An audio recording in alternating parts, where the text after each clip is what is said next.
Head back home, you penniless, unemployed hag. What's the scam with you tagging along on this trip, Gretties? My disappointment in my family was as predictable as ever. Well, I'll give them a taste of their own medicine. While reveling in some solitary moments away from their company, I resolved to take matters into my own hands. Just then, my brother's voice chimed in on the phone. Hey, what's going on, sis? What have you done? My name's Lucy, a 30-year-old office worker, and for the past 3 years, I've been with someone special, Alan. He's a genuine gentleman who not only treats me with kindness but deeply cares for me. We first crossed paths in college. He was my senior, and I often turned to him for advice on work or personal matters. He always listened intently and offered wise counsel. As we transitioned into the working world, we kept in touch, meeting regularly. Then, one day, he confessed his feelings and we embarked on a relationship.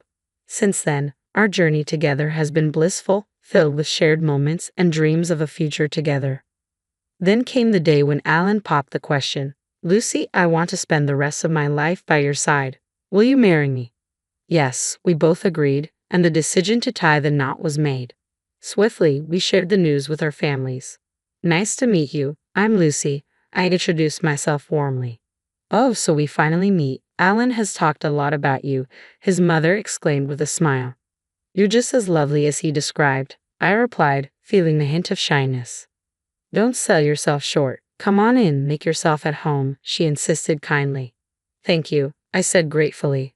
Alan had lost his father a few years back, leaving only his mother in the family home. I was anxious about meeting her, but she greeted me with open arms. Over tea and snacks, we engaged in a delightful conversation, easing any worries I had about fitting into the family. Lucy, you're truly a remarkable person. I couldn't be happier that you'll be joining Alan as his wife, my mother-in-law to be praised, her kind words catching me off guard and leaving me slightly flustered. I'm eagerly anticipating your wedding. Take care, Mom. Thank you for today, I replied, bidding her farewell. As our meeting concluded on a positive note, a sense of relief washed over me. However, the thought of introducing Alan to my own family immediately dampened my spirits. The truth is, I've never been particularly fond of my own family. The root of this issue stems from the way my parents treated me throughout my childhood. Both of them were star athletes. Mom excelled in track and field, while Dad dominated the soccer field. Their athletic prowess earned them scholarships to college, and naturally, they expected the same level of athletic achievement from their children. Unfortunately, I didn't possess the same athletic talents they did. Despite their efforts to nurture my sporting abilities by enrolling me in various activities like basketball, swimming, table tennis, and even figure skating, I remained average at best. It was evident that my parents were disappointed by my lack of athletic prowess. Then came the arrival of my younger brother Kyle. With aspirations of having a son, my parents eagerly enrolled him in sports as well. It turned out that Kyle had a natural talent for soccer. When the local youth coach praised his abilities, my parents were overjoyed and redirected all their attention towards him. Kyle is truly exceptional. He's something truly special, they would gush, their words implying my inadequacy. It seemed as though it was nothing more than a disappointment in their eyes. They lavished Kyle with attention and neglected me, even as I progressed through middle and high school. While I dedicated myself to my studies and excelled academically, they dismissed my achievements, claiming that academic success held no real value.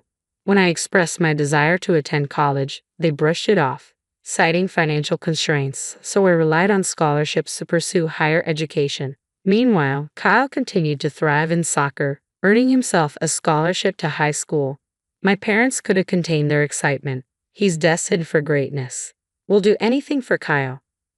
Growing up in the shadow of such adoration, Kyle began to look down on me.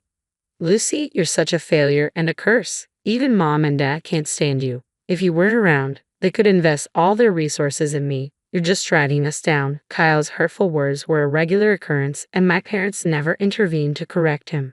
You truly are a burden. Spending money on you is just a waste, echoed their sentiment, further crushing my already fragile self-esteem. Despite managing to secure admission to a decent college and landing a job at a reputable company, my sense of worth remained battered, perpetually overshadowed by Kyle's accomplishments. He effortlessly earned yet another soccer scholarship for college, and my parents beamed with pride. Meanwhile, I was struggling to make ends meet. burdened by student loan debt. While Kyle continued to bask in the warmth of parental affection, living at home, pursuing his education, and indulging in soccer, the road to professional success proved arduous. Eventually, Kyle's dreams of going pro fizzled out, and he had to settle for a regular job. Yet my parents remained steadfast in their pride, and Kyle continued to enjoy the comforts of home, content in his own bubble. Every Christmas, when our extended family gathered, my parents insisted on my presence. They would introduce me as their disappointing daughter while lavishing praise upon Kyle, their pride and joy. But Lucy is thriving, she has a stable job, relatives would interject. No, no, Kyle is far more impressive, my parents would dismiss their comments, leaving me disheartened each time. It became a pattern. My family's consistent favoritism towards my brother, their disregard for my achievements. Eventually, I stopped attending these gatherings altogether. I avoided family events and hesitated to introduce my fiancé to them, knowing how they would treat him. Despite being aware of my family's attitude, Alan insisted on a family meeting. So, after years of avoidance, I made the decision to return home. I called my mom to share the news. What? No, how have you been? Or it's been too long. Her response was devoid of warmth or interest, a stark reminder of how little I mattered in their eyes, even after all this time. It's been years since you reached out. What's the matter now? My mom's voice came through, devoid of any warmth. Well, I'm getting married, and my fiancé wants to meet the family. Could we arrange that? I stuttered nervously. Why bother with all that hassle? Just tie the knot and be done with it. Her response was disappointingly cold. Just as I was processing her words, Kyle's voice cut in. Mom, who are you talking to? He inquired. It's Lucy. She's talking about having a family meeting because she's getting married. Really? That sounds amusing. I'd love to see who this guy is. Let's invite them. Kyle chimed in, his tone dripping with sarcasm.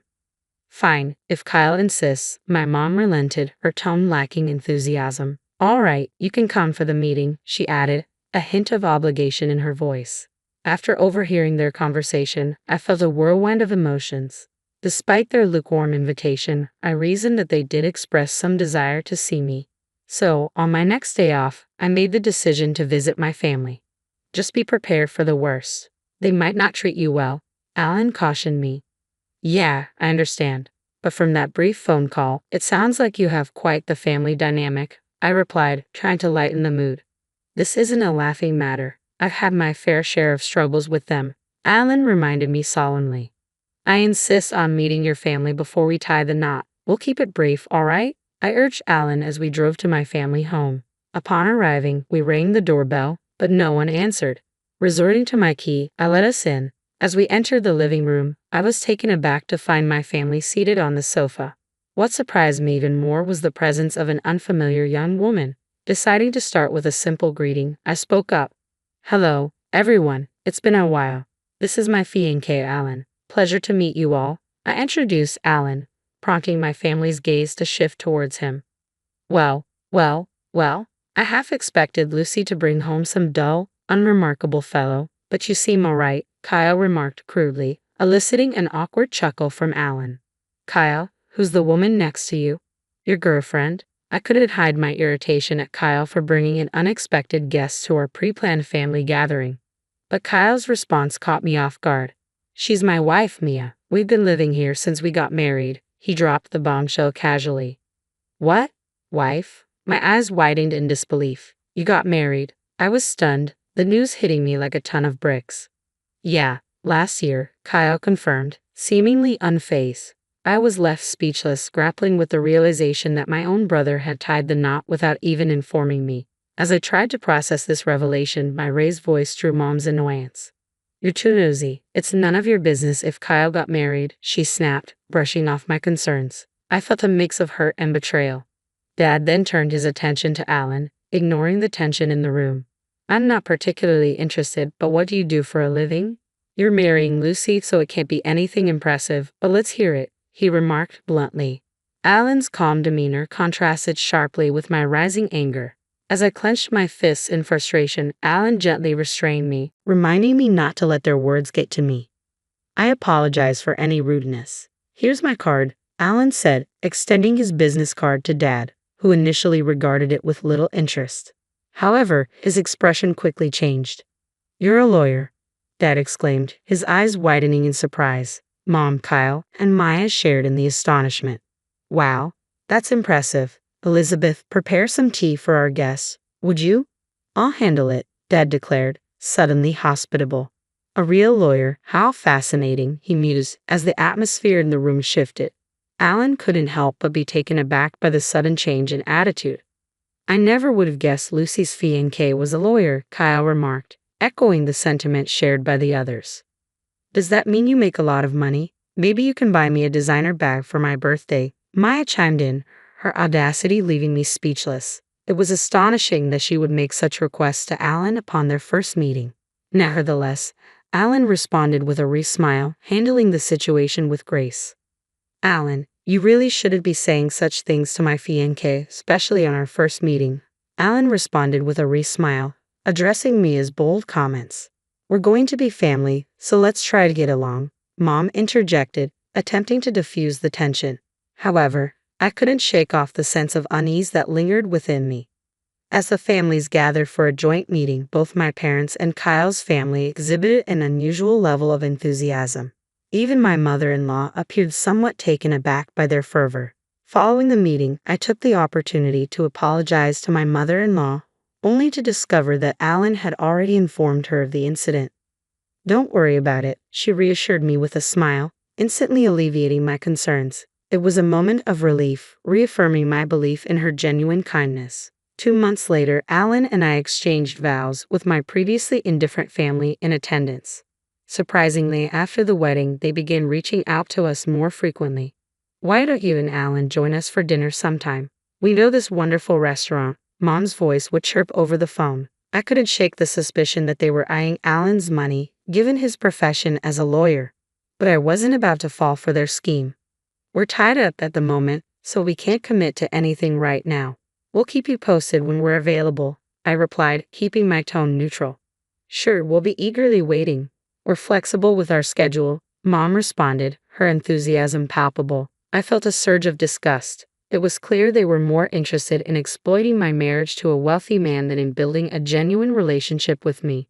After maintaining distance for some time, Mom called again a few months later. "When are you and Alan going to join us for dinner, Lucy?" Mom's voice dripped with false sweetness, and I could practically feel her desperation through the phone. "Sorry, Mom, we're pretty swamped," I replied curtly, already contemplating ending the call. But before I could, she dropped a bombshell. "We're planning to celebrate my half-century birthday," she continued, her tone shifting slightly. "After all, your father and I did see you through high school. It wouldn't hurt to show a little gratitude." I could feel her frustration mounting, expecting us to start treating her differently. But deep down, I couldn't deny that she had a point. After all, my parents had supported me until I graduated college, even if I'd paid my own way through it. Perhaps it was time to show a bit of gratitude. As Mom hit the big 5-0, I relented. "All right, count us in for the celebration." "Really? That's fantastic. We're actually planning a family trip, so it'll be perfect for all of us to spend time together." "A family vacation, huh?" I mused, not entirely enthusiastic about the idea. But then I realized it could be an opportunity to enjoy some quality time alone with Alan. When I brought up the idea to Alan, he was on board, so we decided to join the family trip. Mom's reaction was pure excitement. "Could you handle the reservations? I'll send you a bunch of URLs for hotels and plans," Mom requested eagerly. "What?" Mom inundated me with URLs, all pointing to luxury hotels and high-end restaurants. I couldn't help but feel irked by their extravagance, but I reasoned that this might be a one-time indulgence. Reluctantly, I checked out the links and proceeded with the bookings. When I called Mom to confirm the reservations, her joy was palpable. "I can't wait, thank you so much," she exclaimed, brimming with excitement. At last, the long-awaited day for our half-century family vacation had arrived, and our destination was sunny Florida. Excitement filled the air as we boarded the plane, with everyone in high spirits. Both my parents and Kyle, along with his partner, seemed to be thoroughly enjoying themselves. On touchdown, Alan and I made it clear to the family that we intended to explore on our own. Despite their attempts to persuade us to join them for souvenir shopping, we managed to gracefully evade the invitation and set off on our own adventure. We arranged to reconvene for dinner at the upscale restaurant we had reserved. As Alan and I wandered the city, taking in its sights and sounds, time seemed to slip away effortlessly. Eventually, we made our way to the fancy restaurant where our parents and Kyle's family were already waiting. "You're late," Mom chimed in sharply as we approached. "Well, we still have 10 minutes until our reservation," Alan calmly pointed out. Suddenly, their demeanor shifted. "We were talking to you," Mom retorted curtly. "What? Our business is with Alan, not you." Mom's words cut through the air, her tone sharp and dismissive. "Thank you for covering the expenses for this lavish dinner and hotel stay," Dad added, his gratitude directed solely towards Alan. Alan looked bewildered, while Kyle and the others turned their attention to me. "You're finished here, Lucy. You don't deserve any of this. You're nothing but a burden," Kyle spat out angrily. "What are you even talking about?" I tried to reason, but their voices rose in unison. "Get out of here, you jobless loser. You have no place on this trip," they berated me, their words dripping with disdain. Disgusted by my family's treatment, I realized their intentions to exclude me from the beginning.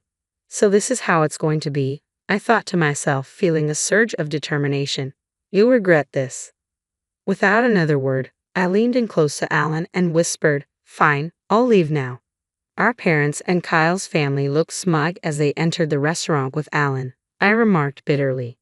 Quickly, I made alternate arrangements. Thankfully, a decent hotel had a last-minute cancellation, so I secured a room and checked in. Settling into a cozy lounge with a picturesque view, I indulged in a cup of coffee to soothe my frayed nerves. It wasn't long before Kyle's call interrupted my moment of peace. "What did you do, Lucy?" "Alan's gone." Kyle's voice sounded frantic. "I have no idea. You know Alan, he's usually clueless but sharp when it counts," I replied, trying to keep my tone steady.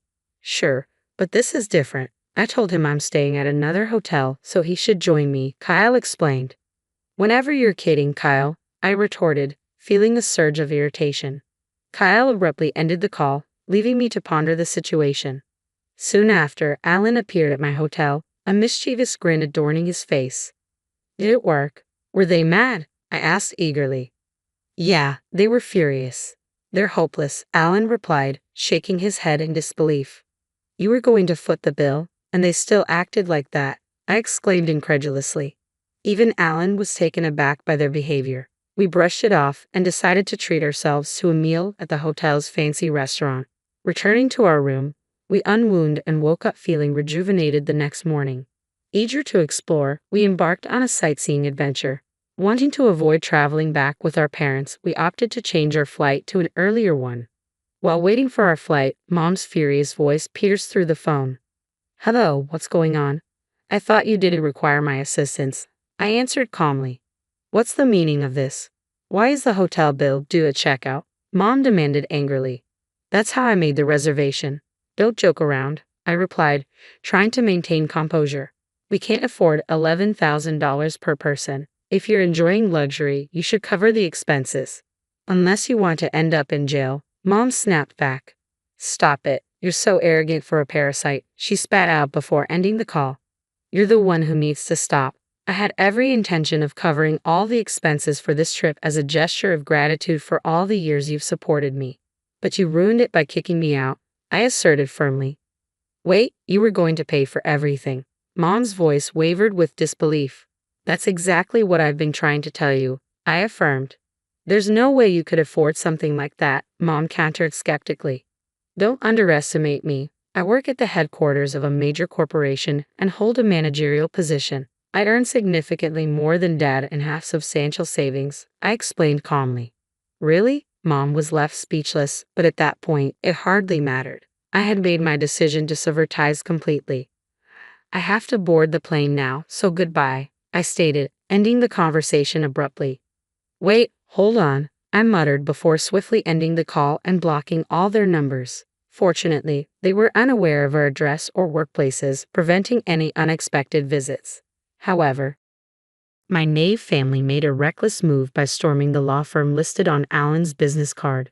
Their disruptive behavior led to chaos, with Kyle even causing damage to office equipment, resulting in their arrest. After indulging in an extravagant family trip, They now face the consequences of their actions, hefty damages and fines to pay. Dad and Kyle were subsequently terminated from their jobs, and now they all struggle to make ends meet with part-time employment, trapped in a cycle of poverty and constant conflict. It's a stark lesson in be what you sow. On the other hand, Alan and I continue to lead a contented life. I'm overjoyed to announce that I'm expecting, and we recently welcomed our beautiful daughter into the world, celebrating the momentous occasion with my supportive mother-in-law. Moving forward, I intend to cherish my true family, Alan, my mother-in-law, and our daughter, and embrace a life filled with happiness and fulfillment.